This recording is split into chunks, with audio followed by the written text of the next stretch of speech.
Rangers operate under hundreds of official protocols. Procedures for search and rescue, wildlife encounters, backcountry emergencies, visitor safety. Most protocols are documented in training manuals, posted on official websites, explained to the public when relevant. But some protocols aren't explained. They're taught to Rangers during closed-door briefings, referenced in internal memos marked for authorized personnel only, and enforced through verbal instruction rather than written documentation. These are the protocols Rangers follow but can't discuss, the procedures that exist officially but have no official explanation. Protocol 19 requires Rangers to immediately cease all communication and evacuate to designated safe zones when they observe 3 specific atmospheric conditions occurring simultaneously. What those conditions indicate has never been explained to field rangers. Protocol 31 mandates that certain ranger stations must maintain continuous 24-hour staffing even during off-season when the park is closed. The reason for mandatory staffing is classified. Protocol 47 instructs rangers to document but never intervene when they observe visitors exhibiting 5 specific behavioral patterns in designated zones. What happens if rangers intervene has never been disclosed. Rangers follow these protocols exactly. They're trained to recognize the triggers, execute the procedures, and file the required reports. But they're forbidden to explain why. The 3-condition rule. Protocol 19 appears in the Ranger Field Manual as a single paragraph under Emergency Evacuation Procedures. When Rangers observe atmospheric conditions Alpha, Bravo, and Charlie occurring simultaneously in the same location, all personnel must immediately cease field operations, return to designated safe zones via the most direct route, and remain at safe zones until conditions clear. Radio silence must be maintained during evacuation except for emergency traffic. Personnel are not to discuss atmospheric observations with visitors or unauthorized personnel. The protocol has been in the manual since 1978. It's taught during Ranger training. Every Ranger knows Protocol 19. But the manual doesn't define what atmospheric conditions Alpha, Bravo, and Charlie are. Those definitions are provided verbally during a closed briefing on the last day of Ranger training. The briefing is not recorded. Rangers are instructed not to write down the definitions. The information is classified as operational security.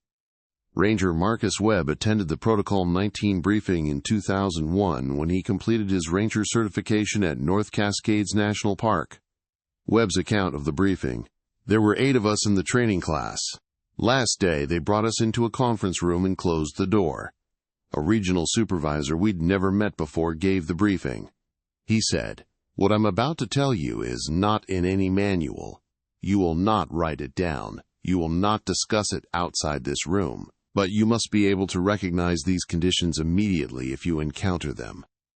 The supervisor described 3 atmospheric conditions.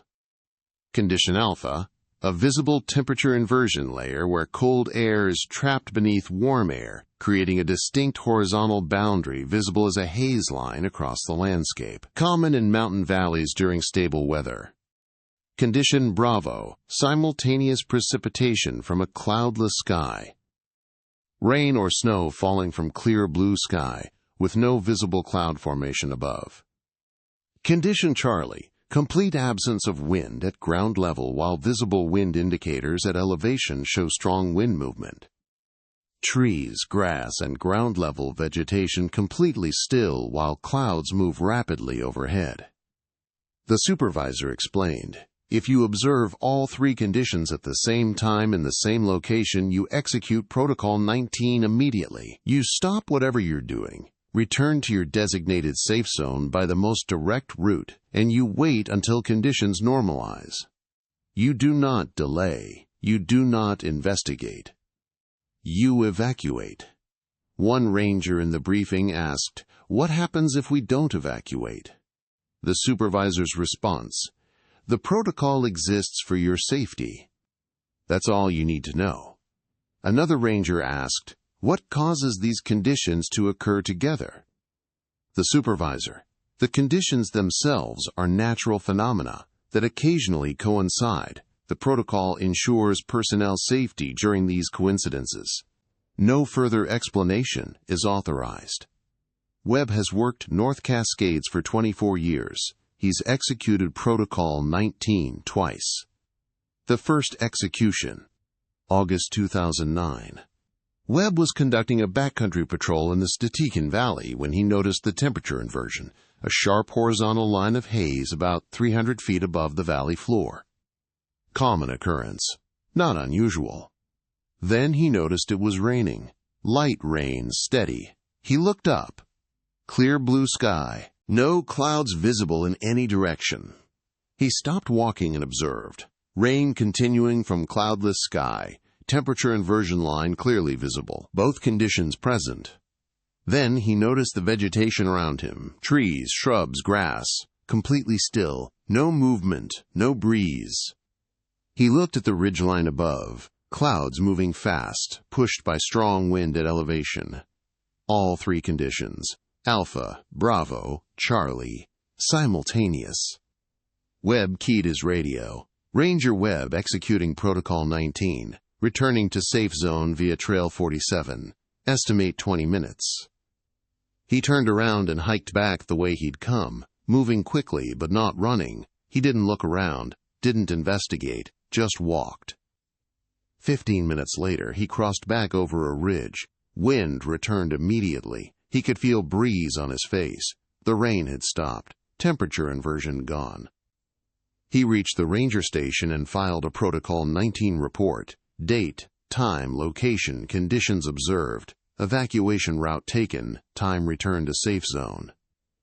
The report went to Regional Command. No response came back. No follow-up questions. Just an acknowledgement that the report was received and filed. Webb asked his supervisor, "What was I evacuating from? What happens in those conditions?" His supervisor, "The protocol exists for a reason.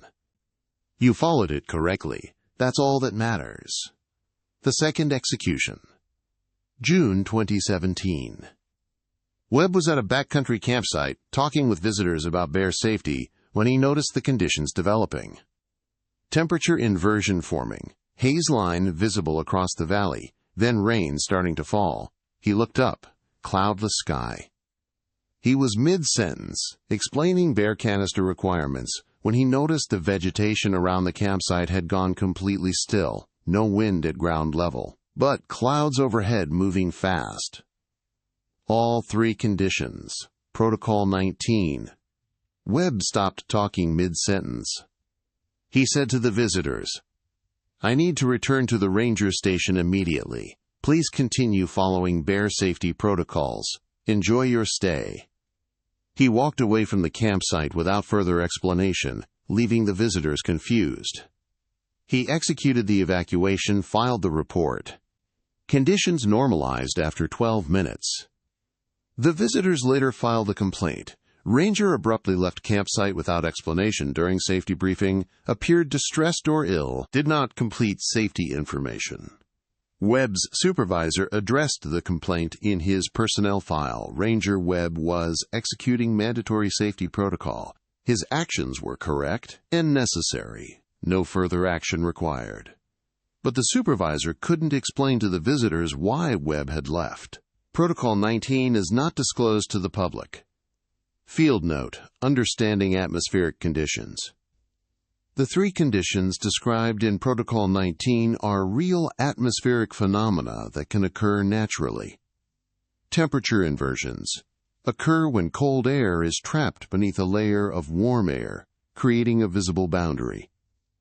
Common in valleys during stable weather, especially morning hours. Not dangerous. Actually create calm, pleasant conditions. Precipitation from clear sky, rare but documented, called sunshower or virga. Occurs when rain falls from clouds that have dissipated by the time rain reaches ground, or when wind carries precipitation from distant clouds. Not dangerous, just unusual. Wind shear, different wind speeds at different elevations, common in mountainous terrain. Ground level can be calm while upper atmosphere has strong winds. Not dangerous. Normal mountain weather. Each condition individually is harmless. They're routine weather phenomena that rangers observe regularly. But Protocol 19 isn't triggered by individual conditions. It's triggered by all three occurring simultaneously in the same location. The odds of that coincidence are extremely low. Temperature inversions require stable air. Precipitation requires unstable air. Wind shear requires specific pressure gradients. Having all three at once suggests contradictory atmospheric conditions that shouldn't coexist. When rangers observe this impossible combination, they evacuate. Why? What happens in those conditions that requires evacuation? No ranger has been authorized to know. Since 1978, Protocol 19 has been executed 47 times across all national parks. Every execution followed the same pattern. Ranger observes conditions, evacuates, files report, no follow-up except acknowledgement. No ranger has ever been told what they evacuated from. The protocol exists, rangers follow it, but the explanation remains classified. The stations that never close. Most ranger stations operate seasonally. During peak visitor season, summer months, stations are staffed daily. During off-season, when parks close or reduce services, stations close. Rangers are reassigned, equipment is winterized, and buildings are secured until the next season. But Protocol 31 designates certain ranger stations as mandatory continuous operation facilities. These stations must maintain 24-hour staffing 365 days per year, including off-season when the park is officially closed to visitors. The protocol appears in administrative guidelines. Stations designated MCO status require continuous staffing. Off-season staffing must maintain minimum 2-person coverage at all times. Stations may not be left unattended. Personnel must remain on-site during assigned shifts. 17 ranger stations across 12 national parks are designated MCO mandatory continuous operation. The designation isn't based on visitor volume. Some MCO stations are in remote backcountry locations that receive fewer than 100 visitors per year. Some are in sections of parks that close entirely during winter. Rangers assigned to MCO stations work standard shifts during visitor season. But during off-season, when the park is closed and no visitors are present, rangers still report for duty. They still maintain 24-hour coverage. They still file daily operational logs. But there are no operations, no visitors to assist, no emergencies to respond to. Just rangers maintaining presence at empty stations in closed parks. Why? The official explanation: facility security and equipment maintenance require continuous monitoring. But rangers know that's not the complete answer. Ranger Elena Vasquez was assigned to Station 12 at Olympic National Park, an MCO facility, for 3 years.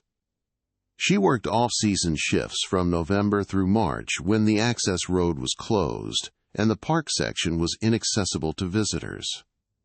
Vasquez's account: during summer, Station 12 is busy. It's a trailhead access point. We process backcountry permits, handle visitor questions, coordinate patrols. Standard ranger station work.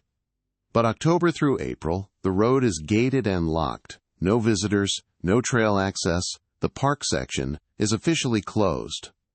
We're still required to staff the station 24 hours a day, 2 rangers on shift at all times. We're told it's for facility security. We're told someone needs to be present in case of emergency access requirements.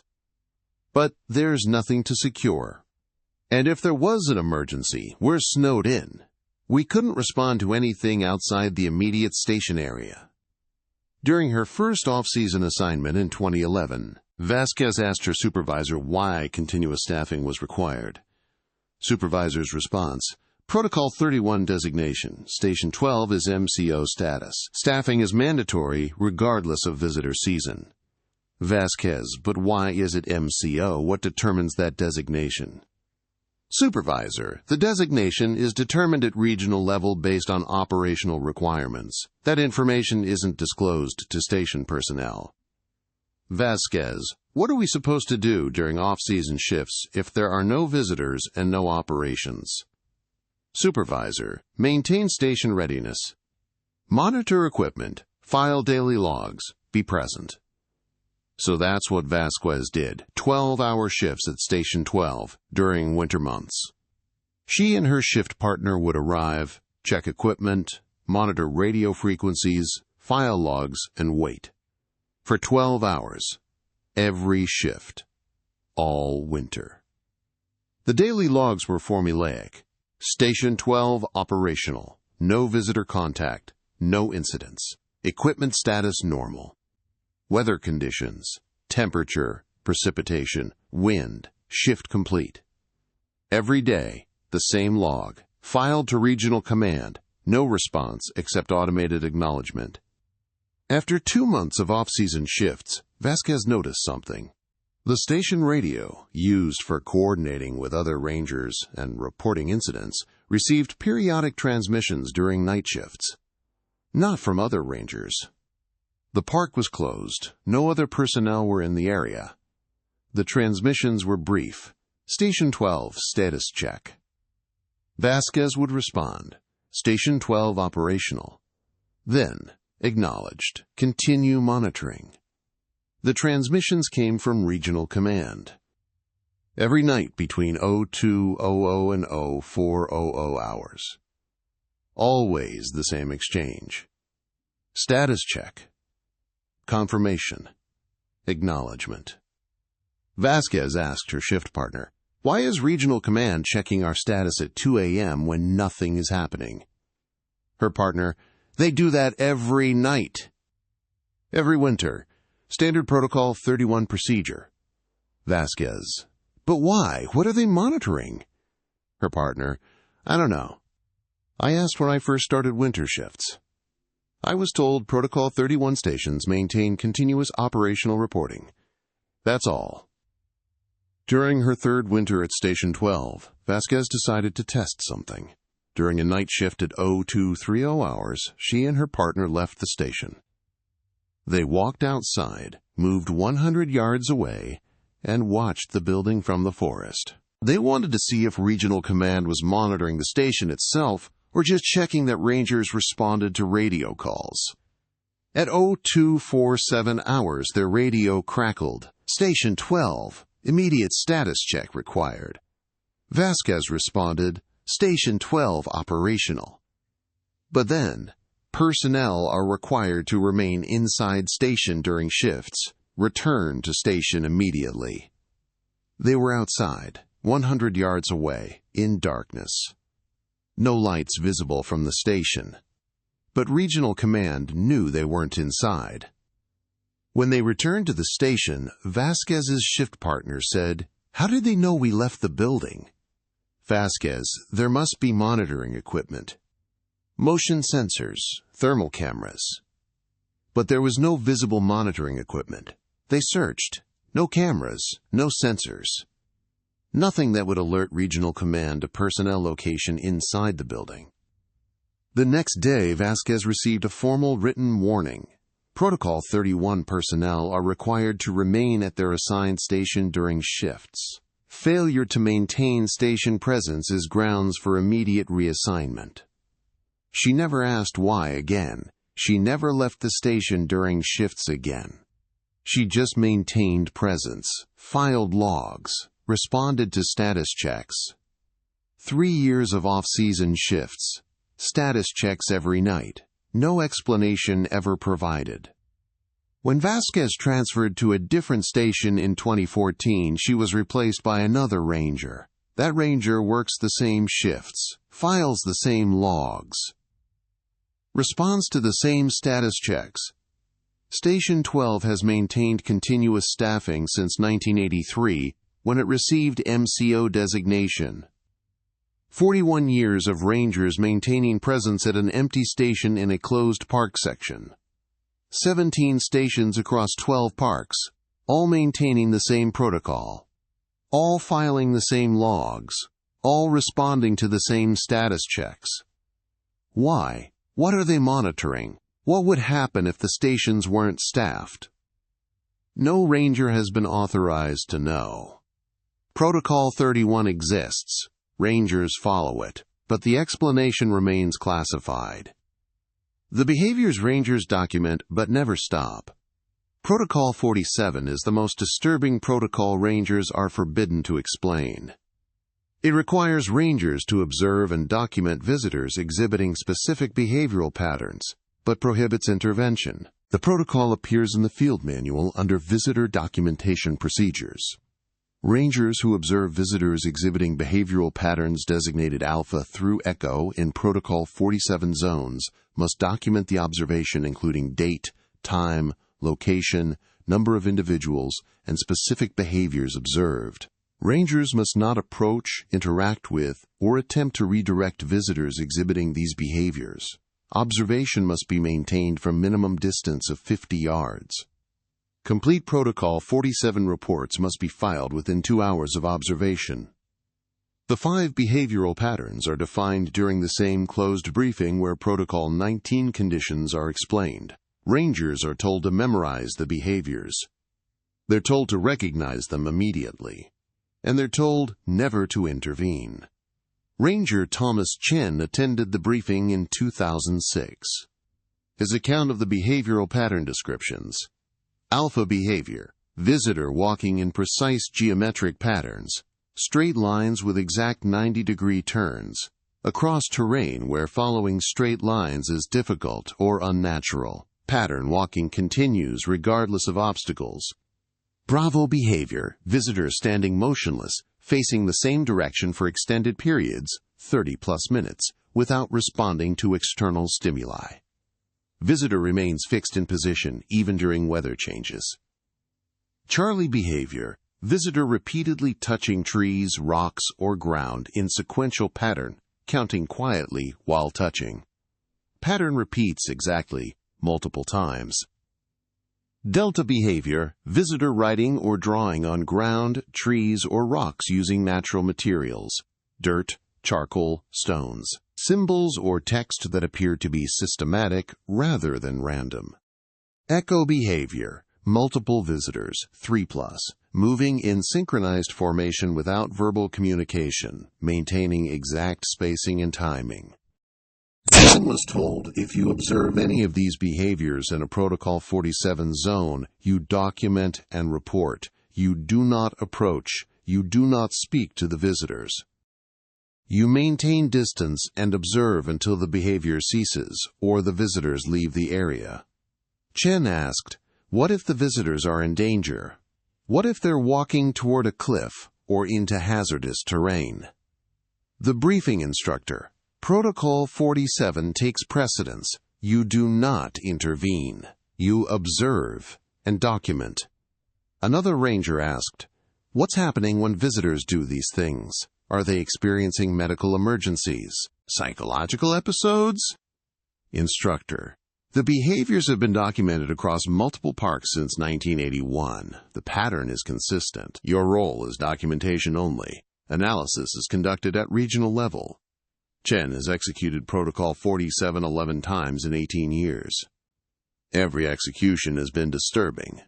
September 2014. Chen observed a family of 4, 2 adults, 2 children, at Cascade Pass in North Cascades National Park, a designated Protocol 47 zone. The family was walking in a precise square pattern, each side of the square approximately 50 paces. Perfect 90-degree turns at each corner. They walked the square pattern 16 times while Chen observed from distance. The terrain was rocky and uneven. The square pattern required them to climb over boulders, cross stream sections, and navigate dense brush at certain points. But they maintained the pattern exactly, never breaking formation, never deviating. The children, approximately ages 6 and 9, walked in perfect synchronization with their parents. No one spoke. No one showed difficulty with the terrain. After the 16th repetition, the family stopped. They stood together for approximately 3 minutes. Then they walked back to the trailhead normally, talking and laughing. No indication anything unusual had occurred. Chen filed the Protocol 47 report: date, time, location, number of visitors. 4. Behavior pattern: alpha, geometric walking, duration, 47 minutes, additional observations, family unit, children included, no verbal communication during behavior. The report was filed to Regional Command. No response came back, no follow-up, just acknowledgement. Chen never saw that family again. He doesn't know if they remember walking that pattern. He doesn't know if they were aware they were doing it. He just knows he was required to watch and document. Not intervene, not help. Just observe. Since 1981, Protocol 47 has generated over 4,000 documented observations across designated zones in 17 national parks. The behaviors are consistent, the patterns repeat, and rangers continue to document without intervening.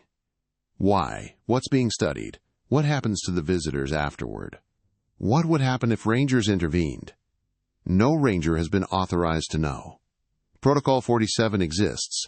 Rangers follow it, but the explanation remains classified. Rangers forbidden to explain. Marcus Webb has followed Protocol 19 twice. Elena Vasquez maintained Protocol 31 staffing for 3 winters. Thomas Chen has executed Protocol 47 11 times. They've asked why. They've requested explanations. They've submitted formal inquiries through proper channels. Every inquiry receives the same response. The protocols exist for operational and safety reasons. Personnel are not authorized to receive additional information beyond execution procedures. The protocols are official. They're taught during ranger training. They're documented in internal manuals. Rangers execute them correctly and file required reports. But the explanations are classified. The reasons are restricted. And rangers are explicitly forbidden from discussing the protocols with unauthorized personnel, which includes the public, the media, and most other Park Service employees. We're told the protocols exist for good reasons, Webb says. We're told they're based on decades of field experience and research. We're told following them correctly protects both rangers and visitors. And we're told that's all we need to know. But after 24 years of following protocols he doesn't understand, Webb has questions.